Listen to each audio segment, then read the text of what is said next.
এটা সৰু গাহৰি ফাৰ্ম আৰু তাতে আমি নিবলৈ আহিলোঁ দুটা গাহৰি। সুন্দৰকৈ ফাৰ্ম খুলি তেওঁলোকে জীৱিকা অৰ্জন কৰি আছে। আৰু এইটো তিতাবৰ কয়লা পানীত আমি গাহৰি ফাৰ্মত আহিছিলোঁ আৰু তেওঁলোকে দুই স্ত্ৰী পক্ষে ইয়াতে সুন্দৰভাৱে গাহৰি ফাৰ্ম খুলিছে আৰু তেওঁলোকে জীৱিকা পালন কৰি আছে।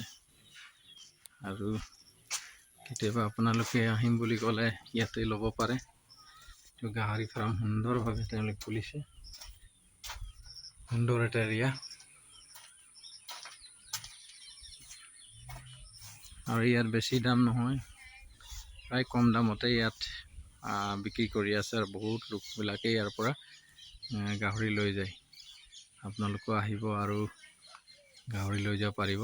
তাকে মই বাইক লৈ আহিছোঁ দুইটা গাহৰি ল'বৰ কাৰণে।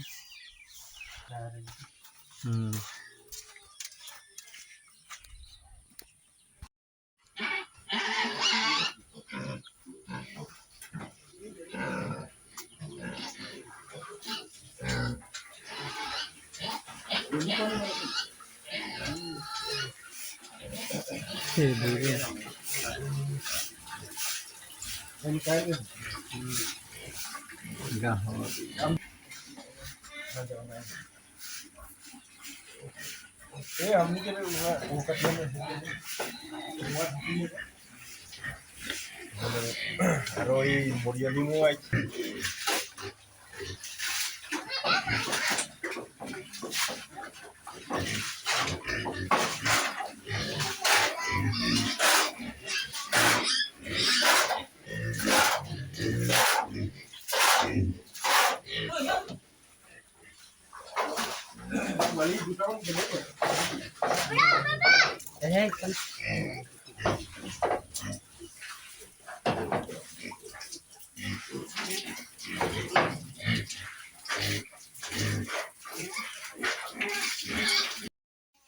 গাহৰি ফাৰ্ম তিতাবৰ কলীয়া পানীত আৰু সুন্দৰভাৱে ইয়াত গাহৰি ফাৰ্ম কৰি খুলিছে।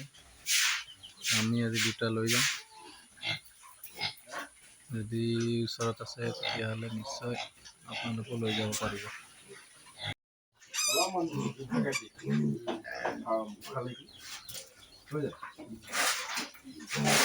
প্লাষ্টিক বস্তা মাৰি ল'লে মানে কিবা বেছি গৰম এটাই ভাল। এরকম বস্তা মেলে কেন?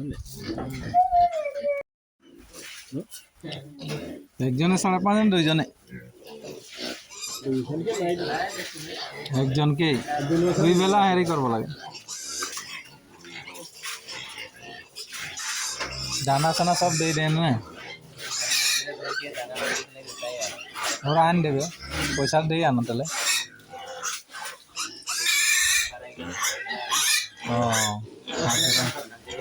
হাজিৰাও হয় ইয়াতে। কয়লা পানী ডাঙৰ ডাঙৰ গাহৰি ফাৰ্ম কৰিছে। এতিয়া আমি দুটা ল'বলৈ আহিছোঁ।